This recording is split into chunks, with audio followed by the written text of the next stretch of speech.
Namaskar. Welcome to this session. We had commenced considering the Sutra 2.21.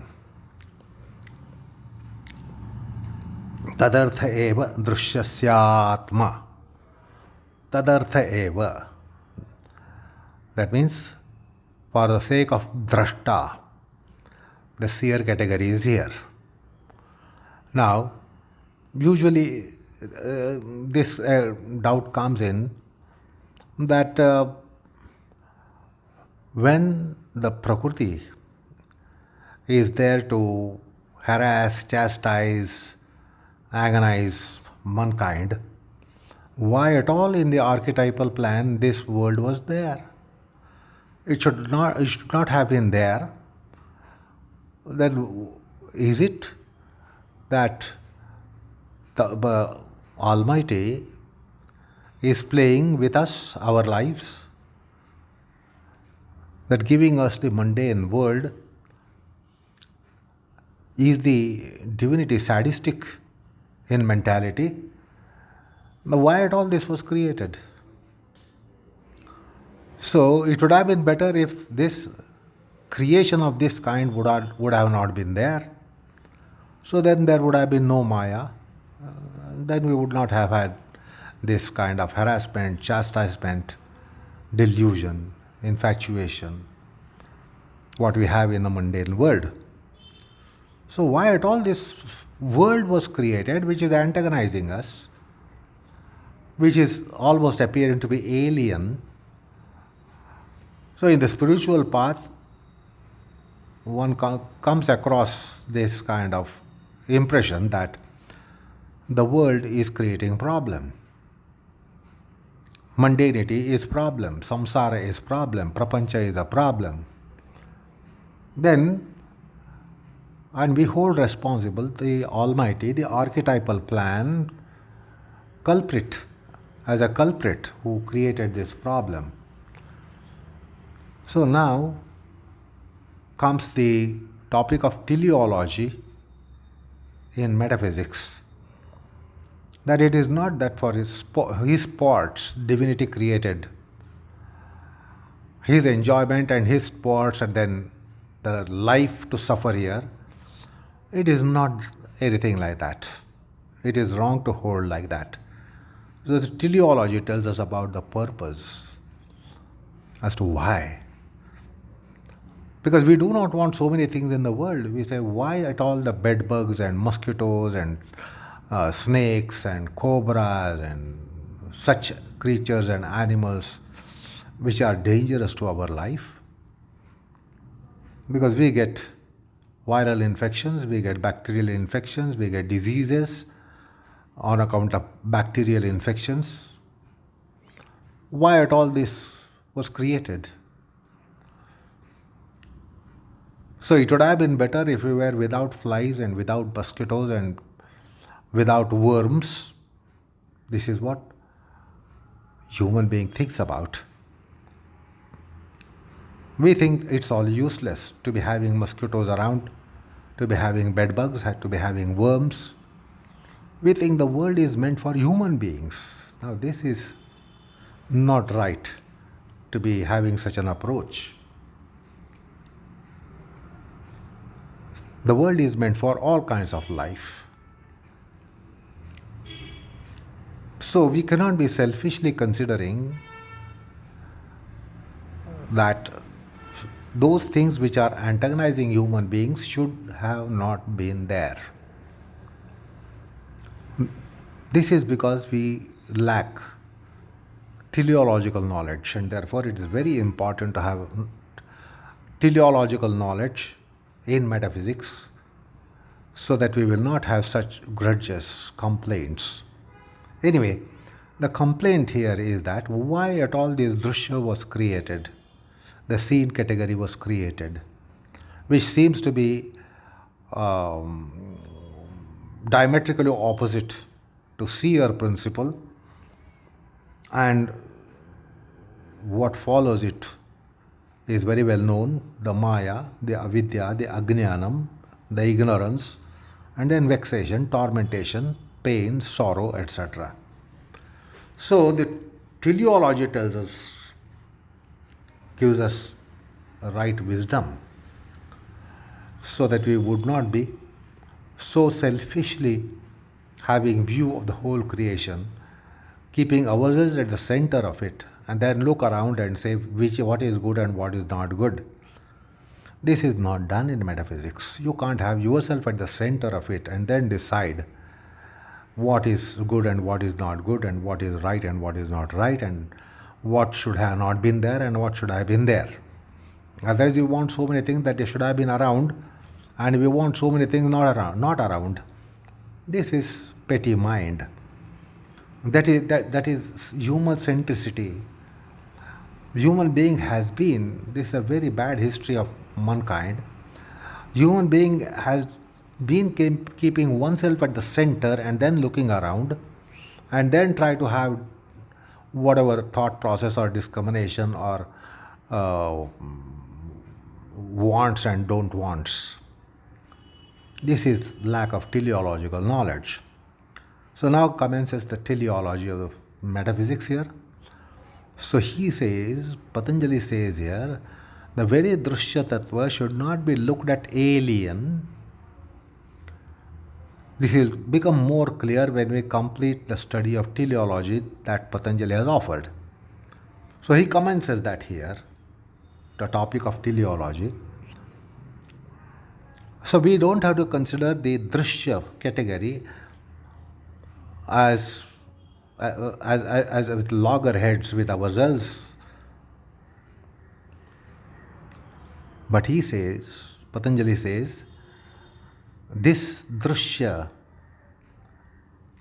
has a sole purpose, and that sole purpose is the purpose of mankind. The purpose of life rather, not mankind, but purpose of Purusha tattva, Atma tattva. Now we should be well aware that Purusha tattva, Atma tattva is not only for mankind, but the Chaitanyam is a principle that is permeating the entire creation, not only on the planet, not only the planet and the earth part of the planet, which is only 30% of the earth planet, but the entire creation. The Drsta principle, the seer principle, the Chaitanyam is all over the universe. And we have seen this on earlier occasion, as against our belief that life is only on the planet and elsewhere there is no life. This is not true. So, very purpose of Purusha tattva, which is Bhoga, rtha, Apavarga, rtha, that itself is the core aspect of the seen category. That is the Atma of the seen category. And that Atma is Purushartha, which is Bhogartha, Apavargartha. So this is how we commenced yesterday. So, explaining this sutra, which Vyasa tells us here that the purpose of the seer is the very being or very nature of the seen category, or it is the essence of the seen category. So, and therefore it exists. Now, there is a statement that Vachaspati Mishra brings in his Tattva Vaisharadi, which is worth considering. Drashtartha eva drishyasya atma bhavati na to drishyartha. The drishya category, the seen category, what you call as world, maya, mundanity, worldliness, it doesn't exist for itself, but it exists for drashtar itself, drashtartha. It is for the sake of drashta, it is for the sake of seer principle, it is for the sake of sentient principle. that the insentient principle exists. It is because the purpose of the sentient principle itself is the heart of insentient principle, and not that these are two opposite natured principles, sentient and insentient. They are not mutually aliens, but the very essence of existence of the insentient aspect of universe, the purpose is purpose of sentiency. Whatever is the purpose of sentiency, that itself is the essence of why the insentient is in place or is existing. So drashtartha eva drishyasya atma bhavati na drishyartha. So, say for instance, the car, a cot, a table, a chair is not existing for itself, and we all know that it exists for ourselves. We need it to serve our purpose. There is a chair, there is our purpose, therefore there is a table. It is our purpose, therefore there is a car. They don't have their own purpose. The car, the machines, the things, they don't have their own purpose.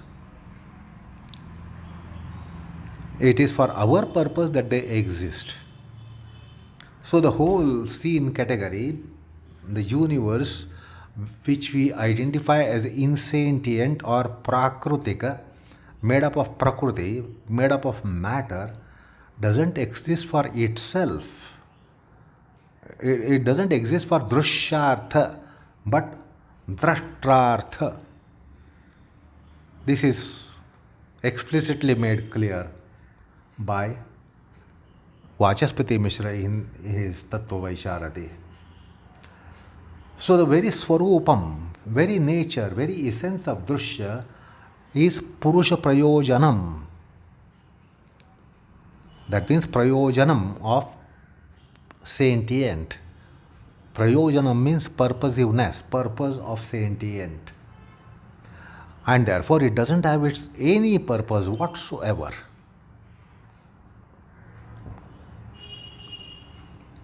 So, by the word Atma in the Sutra, what is implied is Samagra Swarupam, or intrinsic essential nature of the seen category is to be serving purpose of Atma, Drsta, seer, Purusha, and it has no other purpose whatsoever.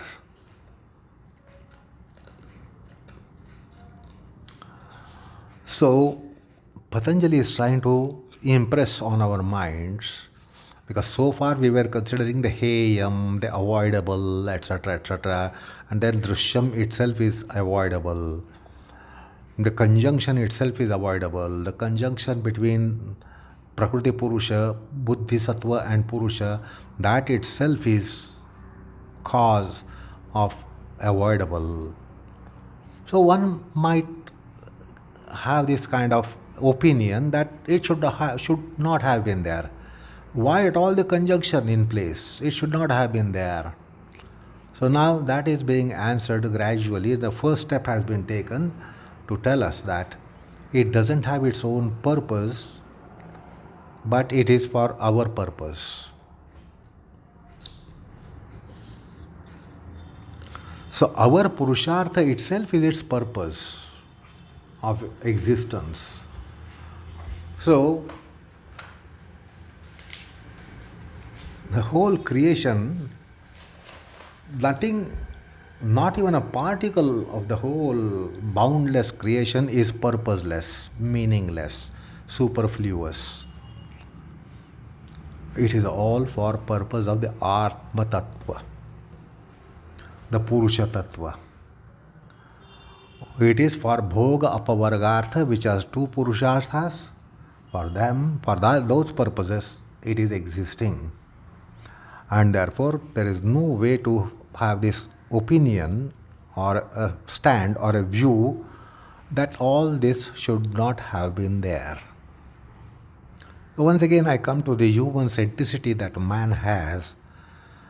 Man has been saying that there is no life apart from on the earth because we only exist on the earth.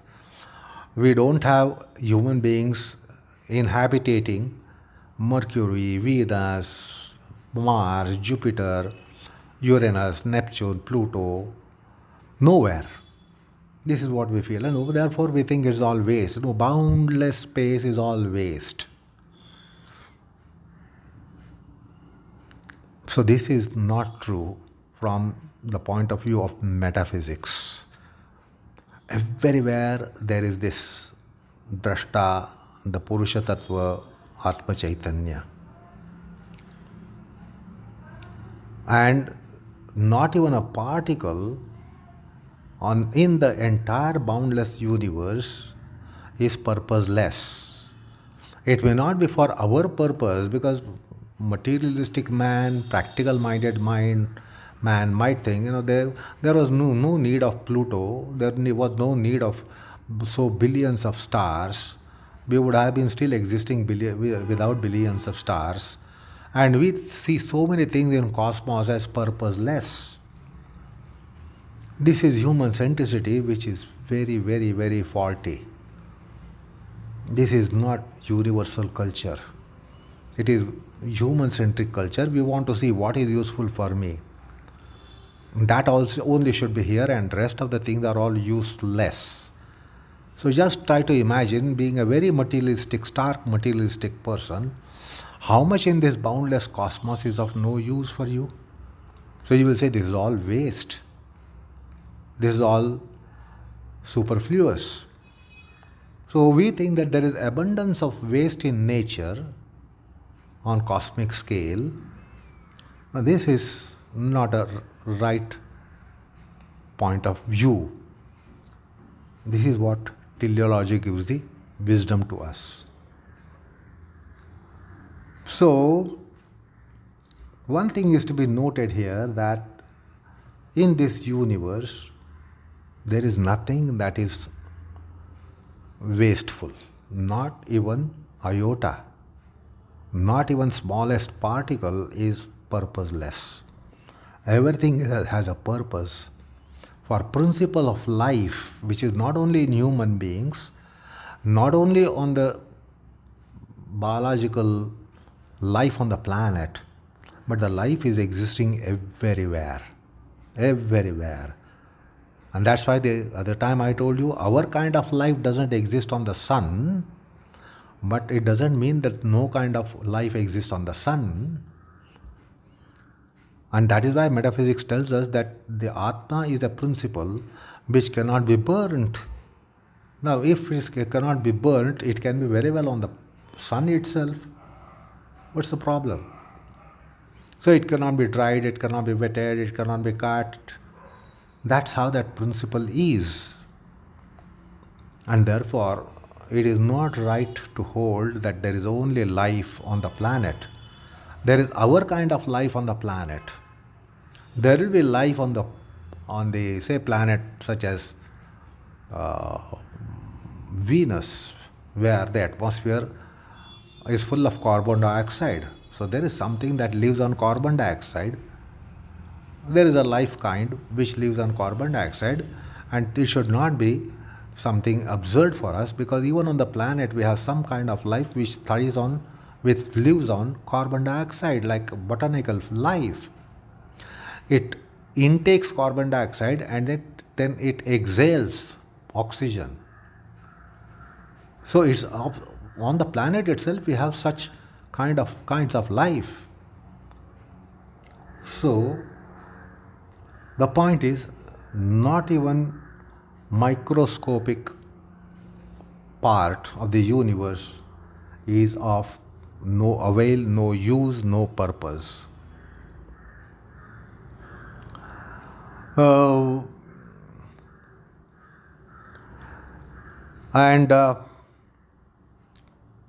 also it is to be noted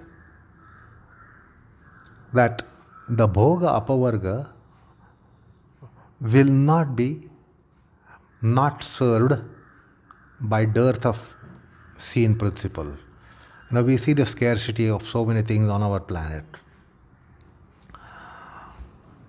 There are many places that we see that there is dearth of water and food. But in universe, that is not the case. No part of the universe is without Drsta category. And whatever is our thirst and hunger is quenched. But then we also see that there is scarcity on the planet itself, that many of the people do not get their food and water. This is what happens in human management. In cosmic management, this is not the case. It can happen that some people have something in plethora, and at the same time there are some people who don't have at all. So this kind of disparity is seen in life on the planet. Some people are very rich, some people are very poor, some people have lots of resources, superabundance of resources, while some people have absolute scarcity of resources. So nowhere in the universe there is shortage of Prakrti, shortage of seen category, because of which the Purushartha will not be served. So that is not true.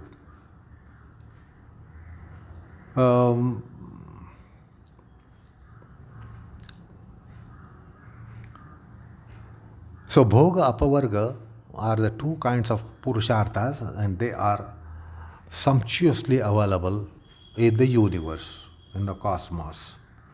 And therefore it is called universe, and it is cosmos, and it is not chaos. Secondly, about Bhoga and Apavarga, now these are two such Purusharthas. This also should be borne in mind. Suppose somebody's Apavarga has been served. So when Apavarga is served, it doesn't mean that the seen category is still a parasite, vexing and tormenting. This will not happen. These are again two such kinds of purposes that if you have accomplished Apavarga, then the Bhogarthata will not be there. It won't be a parasite vexing and tormenting you. It will just get away from you.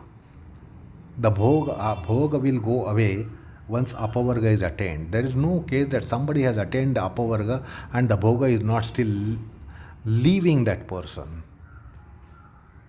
sparing that person, not sparing. This will not happen. That is why it is called cosmos and not chaos. So the point is, the whole universe is cosmos, well-managed thing, and not mismanaged chaos. So Drshya will be always radiating Bhoga Apavargartha, the two purposes. And at this juncture we have to understand that Drshya is not a thing,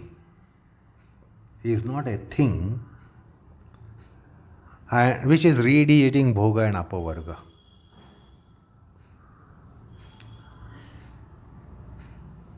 The very Drshya, its purpose is to serve Bhoga Apavarga, not that it radiates. The very soul of Prakrti, very centric aspect or essence of Prakrti is to be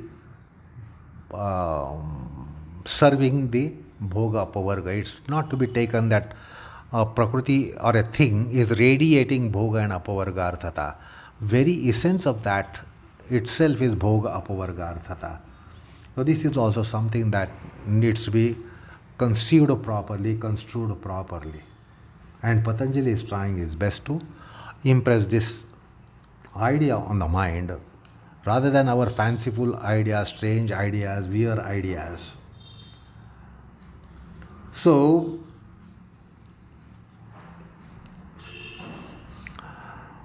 the Drshya exists for the purpose of Purusha. This is what the sutra is telling us. And the next sutra will tell us more clearly about what are these two purposes. Why are these two purposes and why only two purposes? Why not third purpose? Why not one purpose?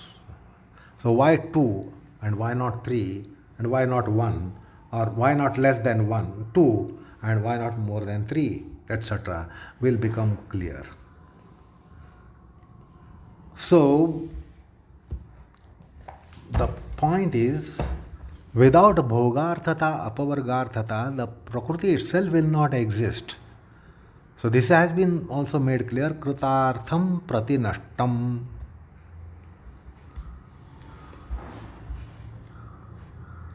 So bhoga apavargartha has, to put it in technical terms, has apruthak siddha sambandha, relationship of the nature of inseparability between the seen category and purpose. There is inseparable relationship. So that is how we are getting an entry into unusual subject of metaphysics called teleology. Let me draw your attention to what Vachaspati Mishra at the outset, while commenting on this sutra, tells us. Drshya and Drsta, they have been characterized. And of course, these are principles in those 25 principles counted by Sankhyas. Now we are told that Drshta and Drshya have a relationship, the sambandham. And that sambandham is swaswami kind of sambandham. Swa means possessed and Swami is possessor. Swami is master and the Swa is its possession. So the sambandham is of the nature of swaswami sambandham, swaswami lakshanam. So that is clear in this sutra. Now this sambandham, swaswami sambandham, is such.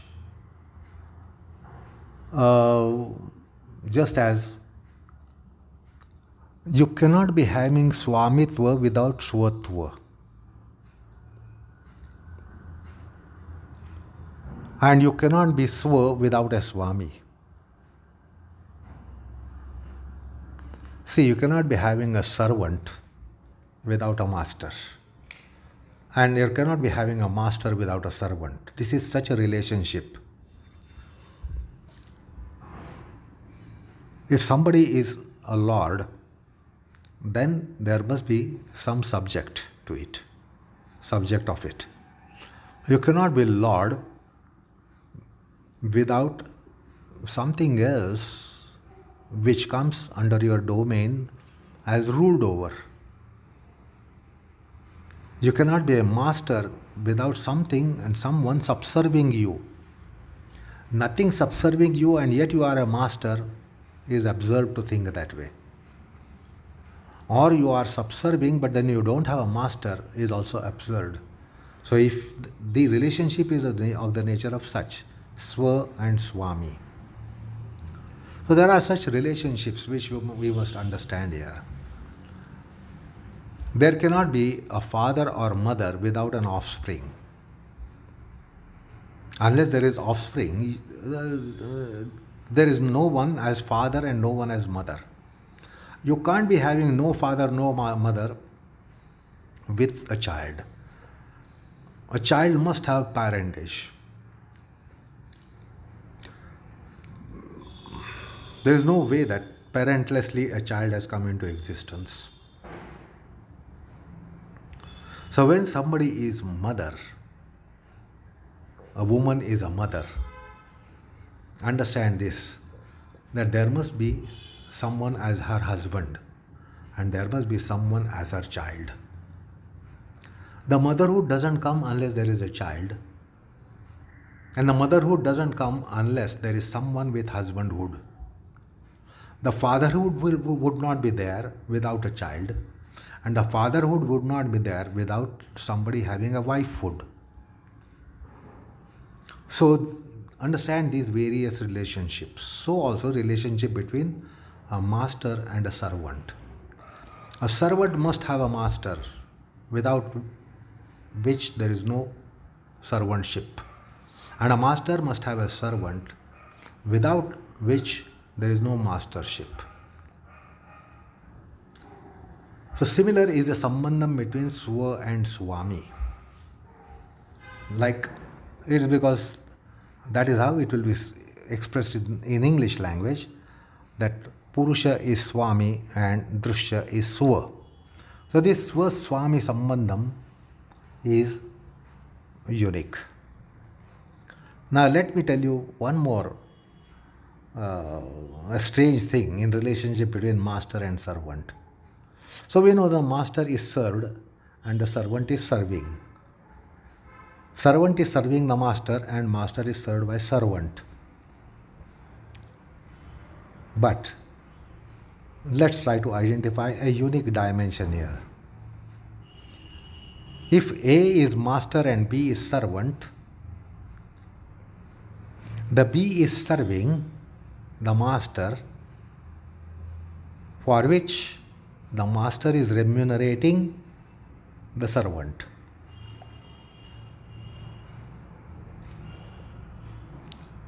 A servant has a family and the master is caretaker of the servant of family.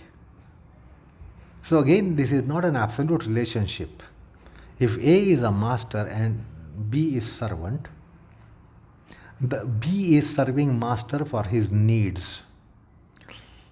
But at the same time, the master is serving the servant for his needs, such as money and livelihood, for not only servant but his family.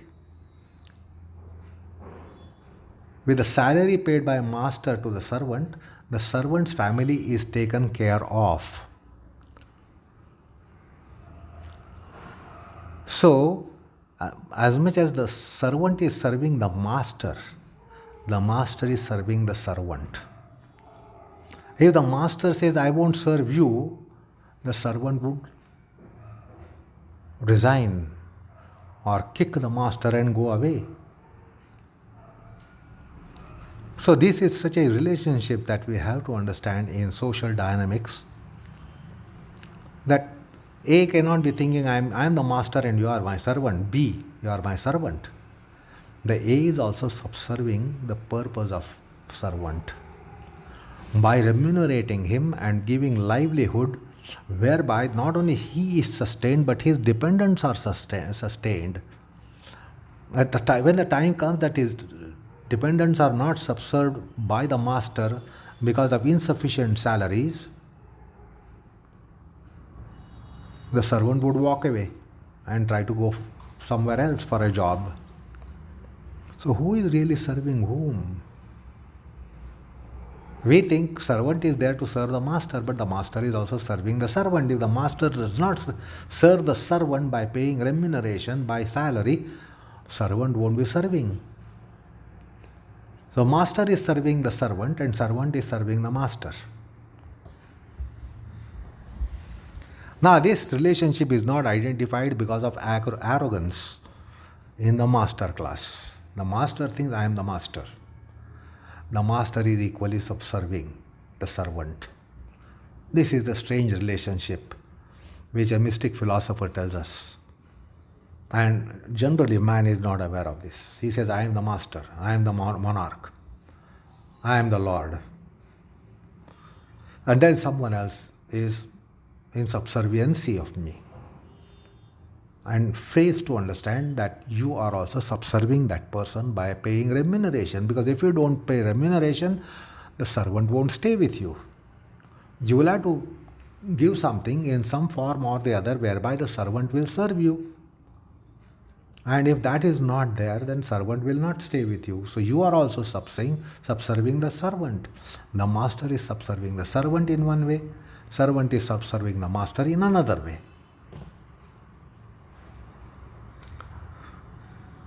That is not the relationship here. That kind of swamitva, swatva is not there when it is mentioned in the teleology here. So it is not a mortal relationship, human relationship of the nature of swa and swami. This is unique relationship. This is metaphysics. This is subject of metaphysics. This should be borne in mind.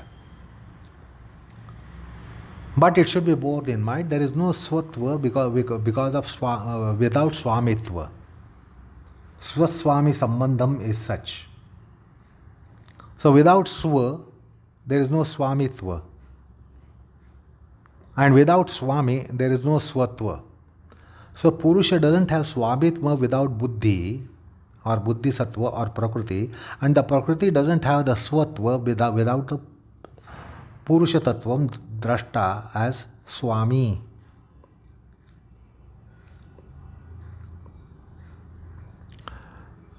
So this is how we have to understand Swaswami Sambandham in worldly realm and in a transcendent realm. Anyway, the sutrartha, the meaning of the sutra is also related in another way to us. There is another way to explain the sutrartham, the meaning of the sutram, and that comes in Bhoja Vritti. Bhojaraj, who penned down a vritti, which came to know as Bhoja Vritti on Yoga Sutras, let us see what does he say. He says, the buddhi doesn't have its own purpose. There is no swaprayojanam.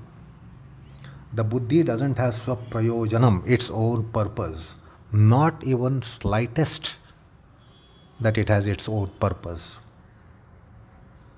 Its whole existence and its whole pravrutti, all its activities, its existence and its activities are for Purusha Prayojanam.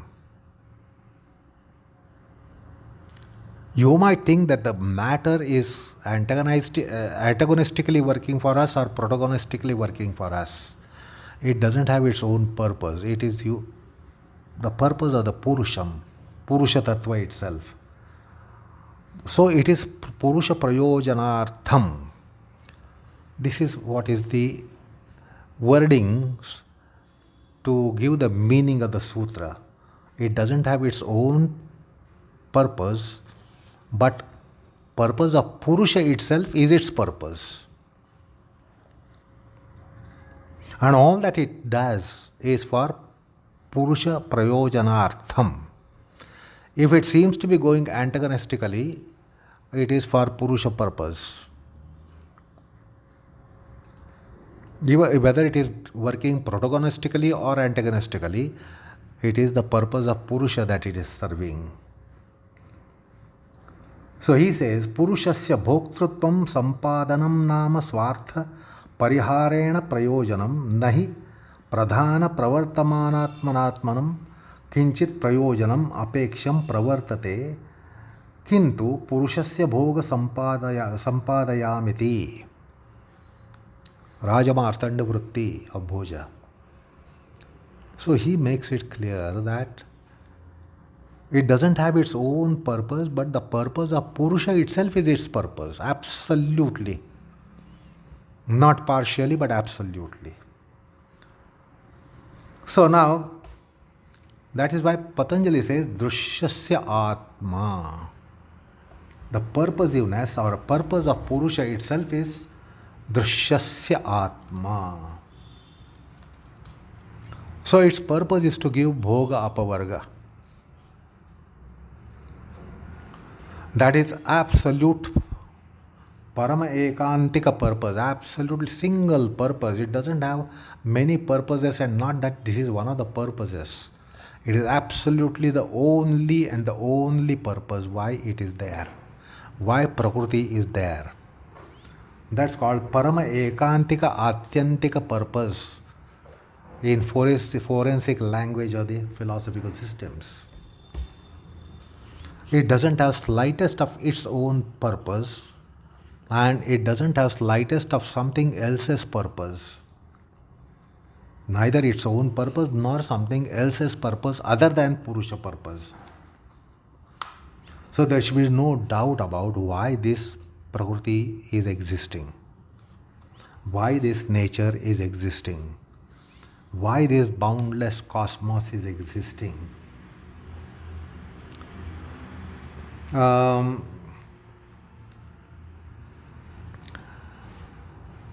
Vijnana Bhikshu tells us why the expression Atma, Drishyasya Atma, has come in the sutra. He says it is very, very, very apt, absolutely perfect as to why the word Atma has come. So he, in his Yoga Vartik, says, Tadartham eva drushya iti etavamatrena eva nirvahe atmapadam dhatvarthe darshane tadartha tvam anvaya brahma nirasaya prayuktam iti. Now why tadartham has come? That tadartham is the essence of Atma, Purusha Tattva, Prakrti Tattva.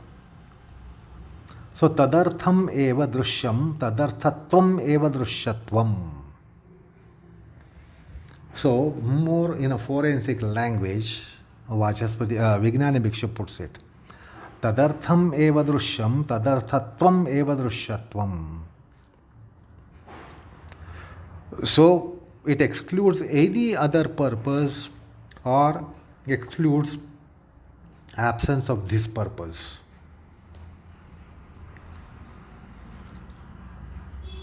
Now, Paurusha Prayojanam is the core purpose, centric purpose, absolute purpose, only purpose of Drshta to be existing.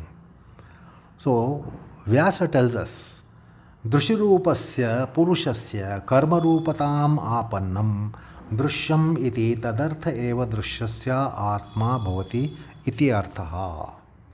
So these are all forensic expressions to tell us about the absoluteness of Drshya Tattva is to be serving the purpose of Purusha and not at all any other purpose. Not even a slightest chance that it can serve any other purpose apart from that.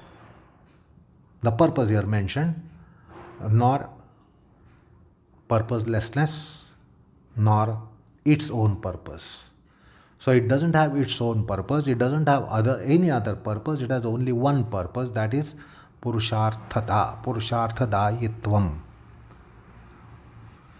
So all this is to reinforce the position, and quite in forensic tone. So, Bhashyakara is also drawing our attention to another aspect of Tattva Jnanam, Darshanam. They say that the Purusha itself is giving Bhoga Buddhi to Buddhi Tattva.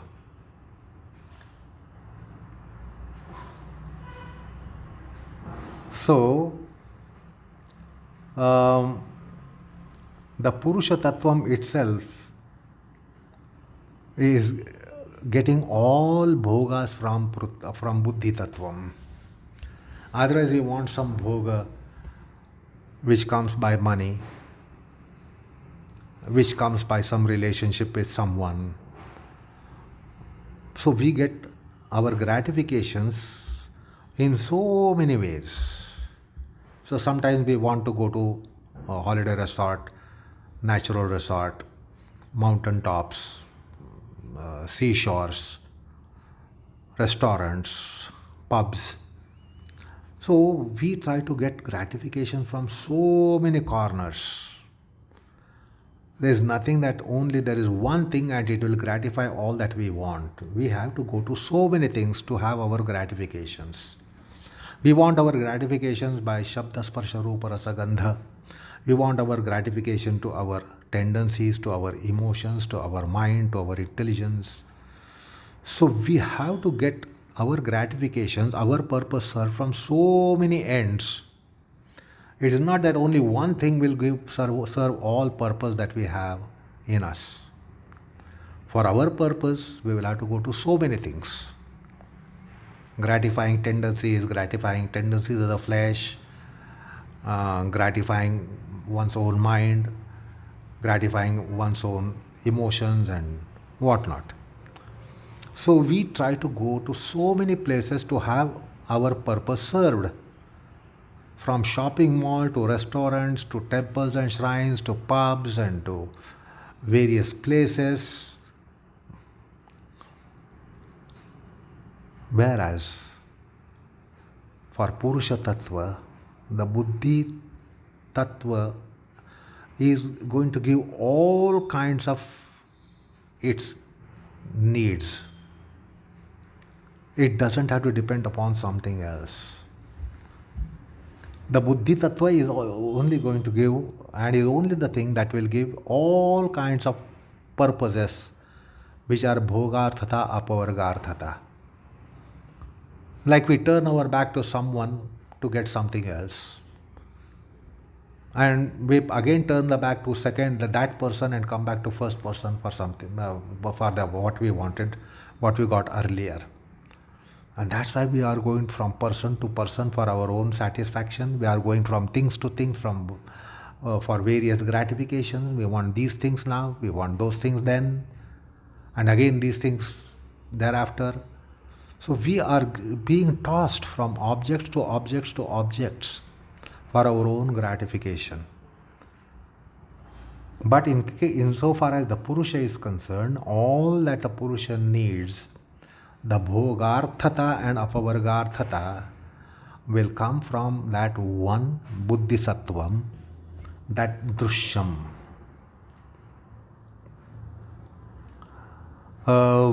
It doesn't have to go from place to place, from thing to thing. So it will only depend upon that Buddhi to serve both entire Bhogarthata and entire Apavargarthata, entire Bhoga and entire Apavarga. It doesn't have to go from door to door, this door to that door. And it is the Buddhi gets motivation to subserve Purusha because of the proximity of the Purusha. The Purusha is around, and therefore the Buddhi works. Or the Buddhi is around, and therefore the Purusha makes the Buddhi bhasamana chaitanyam.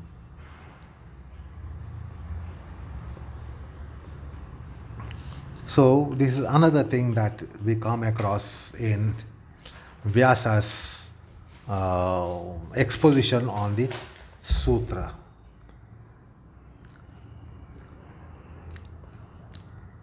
Now, the Shabdadi Vishayas give us gratification, they serve our purpose. Shabda, Sparsha, Rupa, Rasa, Gandha. They are all our bhogas. They will either give sukham or they will also give dukkham. Anukulata, pratikulata, desirable, undesirable conditions. Now that anukulyam and pratikulyam is not for itself, but for ourselves.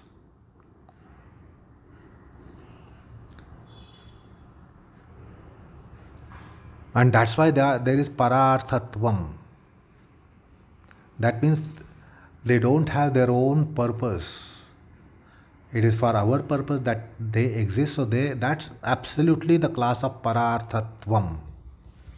And not interchanging like it happens in our worldly relationship.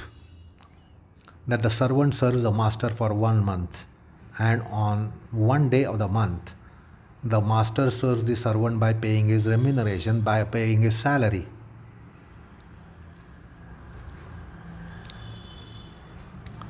So that's how we have to understand the Swaswami Sambandham, whereby this Bhogarthata and Apavargarthata are happening from Buddhi Tattvam, the Drshya Tattvam, and nothing else will be serving this purpose. It is only Buddhi Tattvam, Drishyam is going to serve this purpose.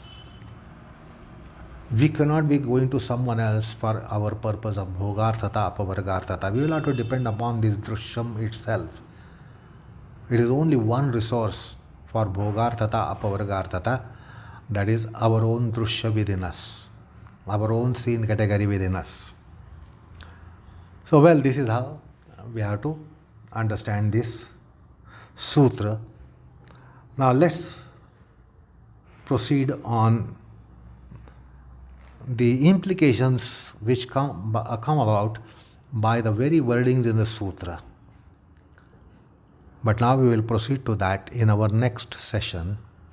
So, enough for the time being. Namaskar, all of you.